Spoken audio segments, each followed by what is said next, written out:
सारे भाइयों को मेरी तरफ से राम राम। फुल स्टैक ताऊ की Ram Ram.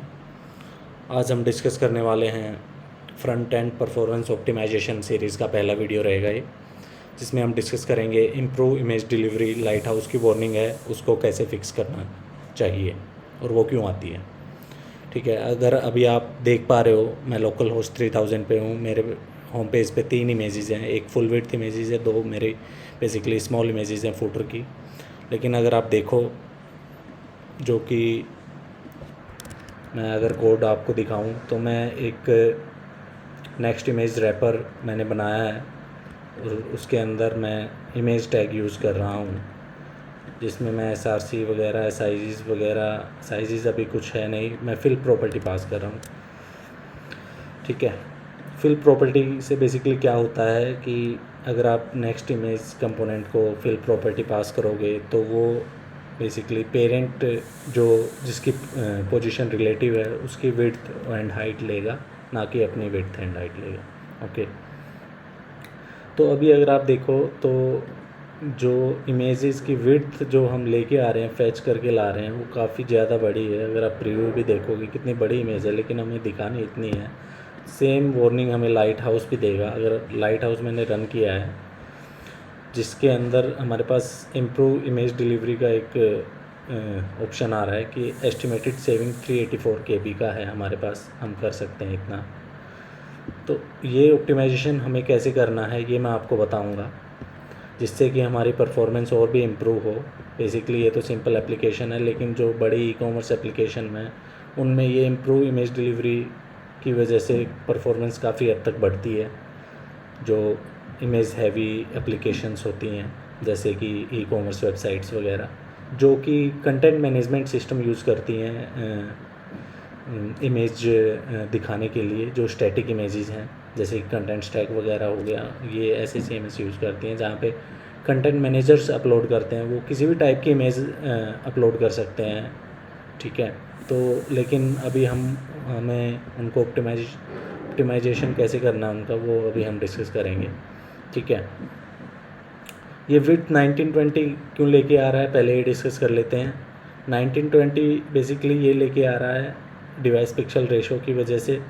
Device pixel ratio क्या होता है कि जो हमारे CSS के पिक्सल्स होते हैं उनको यूज़ करने की जगह जो डिवाइसेस हैं वो रियल पिक्सल्स यूज़ करते हैं, और उनसे ज़्यादा शार्प इमेजेस दिखाने के लिए बेसिकली अगर आप ओल्ड विंडोज़ सिस्टम देखोगे उनका डिवाइस पिक्सल रेशो 1 रहेगा, जो कि मतलब direct for 1 CSS pixel they will use 1 real pixel. ठीक है, ऐसा है। लेकिन जो रेटिना डिस्प्लेज हैं मैकबुक का, अगर अभी मैं देखूँ मैं मैकबुक पे हूँ और अगर मैं विंडो के ऑब्जेक्ट पे डिवाइस पिक्सल रेशो चेक करूँगा तो ये मुझे 3 दिखा रहा है। ये मुझे 3 इसलिए दिखा रहा है क्योंकि मैं iPhone 14 Pro Max के उस पे हूँ डायमेंशन पे। अगर मैं iPhone SE कर दूँ तो ये मेरे लिए 2 दिखाएगा। सभी डिवाइसेस का डिवाइस पिक्सल रेशो अलग अलग है। Basically 2 and 3 more basic for Mac OS and mobile phones. For Windows laptop you will see the device pixel ratio 1 रहेगा। ठीक है, तो डिवाइस पिक्सल रेशो बेसिकली है क्या कि मैं 2 डिवाइस पिक्सल रेशो का मतलब क्या है कि मैं एक CSS पिक्सल की जगह 2 रियल पिक्सल यूज़ करूँगा ताकि इमेज में और शार्पनेस आए और अच्छी क्लैरिटी आए। तो इसी की वजह से जो जैसे ये मैं देखूं iPhone 14 Pro Max पे विड्थ हमारी डायमेंशन 430 है। 430 into device pixel ratio check करेंगे किया था हमने, 3 था इसका 1290, तो ये हमारा 1290 है आ रहा है कैलकुलेट, जो कि इसको फैच करके लानी है। लेकिन ये 1920 लेके आ रहा है क्योंकि अगर अब हम देखें इमेजेस का SRC सेट, जो बेसिक HTML का टैग होता है उस पर SRC बेसिकली जो HTML का इमेज टैग है उस पर SRC सेट हमारे पास होता है एक एट्रीब्यूट, जिस पे हम डिफ़ाइन करते हैं कि मुझे कितनी विड्थ के लिए कौन सी इमेज लेके आनी है। ओके, तो अभी अगर आप देखो ये वाले पे, ठीक है, ये वाले पे हमारा SRC सेट बना हुआ है 640 विड्थ, 750, 820, 1290, 1200, 1920। ठीक है, यहाँ पे ये देख पाओगे आप, ये है, ठीक है। ये हमारा जो कि बनता है Next.js के जो इमेज साइजेस और डिवाइस साइजेस हैं, जो कि ये डिफ़ॉल्ट हैं, इनको हम नेक्स्ट कॉन्फ़िग में ओवरराइड कर सकते हैं, जो कि हमारी किसी भी एप्लीकेशन में जो भी ब्रेक पॉइंट रहेंगे वो बेसिकली आएंगे यहाँ पे। और अगर हमें एडिशनल ऐड करने हैं टू इम्प्रूव द परफॉर्मेंस, वो भी हम कर सकते हैं। तो भी ये डिफ़ॉल्ट बाय डिफ़ॉल्ट जो SRC सेट बन रहा है, ये उसके बेसिस पे बना रहा है। तो हमारा कैलकुलेशन करके आया था 430 इंटू 3 1290। तो 1290 का कोई विड्थ हमें दिख नहीं रहा। 1200 के बाद 1200 के बाद डायरेक्टली मुझे 1920 दिख रहा है। तो ये नेक्स्ट अपर वैल्यू है वो लेके आता है। अभी अगर मैं इसको iPhone SE के लिए करूँ, जिसका डिवाइस पिक्सल रेशो 2 है, ये उसमें लेके आएगा विड्थ मेरी, मैं रिफ़्रेश कर लेता हूँ एक बार। विड्थ जो लेके आ रहा है 750 लेके आ रहा है, क्योंकि 375 इंटू 2 750, और 750 उसको SRC सेट में वैल्यू मिल रही है, तो वो 750 की विड्थ लेके आ रहा है, ठीक है। लेकिन 750 भी नहीं लेके आनी हमें, क्योंकि हमारा जो नीचे की जो फुटर इमेजेस हैं, जो फुट विड्थ इमेज है ऊपर वाली, उसके लिए हम 750 लेके आ सकते हैं, क्योंकि ऑब्वियसली लेके आएंगे भी, क्योंकि जो जिस तरह से फैच करता है इमेज डिवाइस, तो डिवाइस पिक्सल रेशो के अकॉर्डिंग ये ठीक है। लेकिन इनके लिए हमें 32 इंटू 2 64 का साइज़ हमें लेके आना चाहिए था, और उसी की वार्निंग हमें लाइट हाउस दे रहा है, जो कि हमें बस 2 इमेजेस की दे रहा है, ये ऊपर वाली इमेज की नहीं दे रहा है, ठीक है। तो इसको इम्प्रूव करने के लिए हमें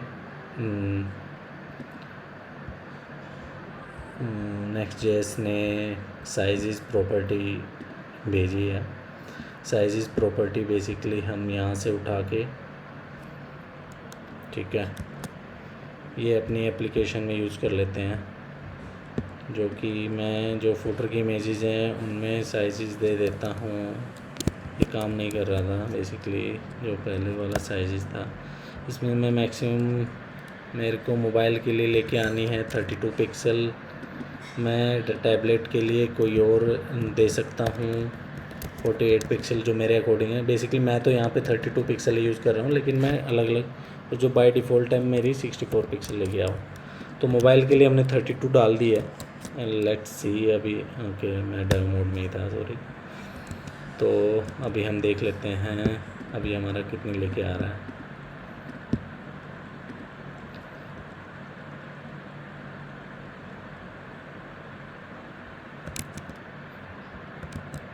सर्वर को रिस्टार्ट होने देते हैं।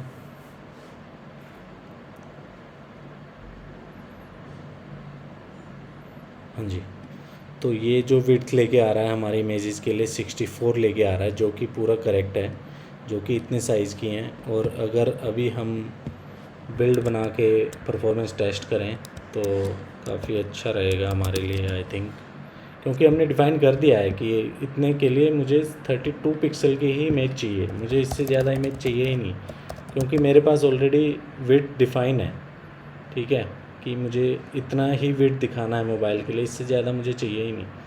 64 वो based on device pixel ratio लेके आ रहा है, जिसका डिवाइस पिक्सल रेशो 3 है, वो 32 को 3 से मल्टीप्लाई करके ले आएगा। तो इमेज फैच करने का यही तरीका है नेक्स्ट के इमेज कंपोनेंट का। और अभी जो बेसिक जो HTML टैग या इमेज HTML का इमेज टैग यूज़ कर रहे हैं, वो भी अपने अकॉर्डिंग SRC सेट बना दे सकते हैं। यहाँ पे तो नेक्स्ट इंटरनली खुद SRC सेट बना रहा है based on our sizes property, ठीक है। तो अगर अभी हम रन करें तो I think we are good to run Lighthouse again. 82 था हमारा परफॉर्मेंस पहले, अभी देख लेते हैं हमारा परफॉर्मेंस।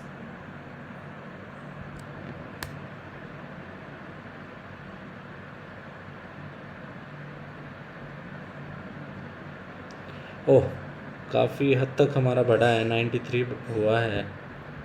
और अभी हमारे पास कोई भी इम्प्रूव इमेज डिलीवरी की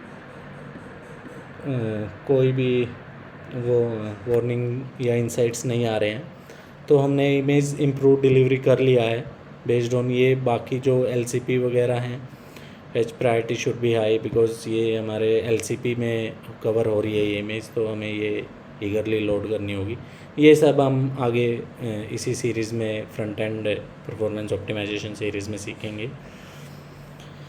तो या इम्प्रूव इमेज डिलीवरी हो गया है। मिलते हैं नेक्स्ट वीडियो में guys. Thank you, over and out.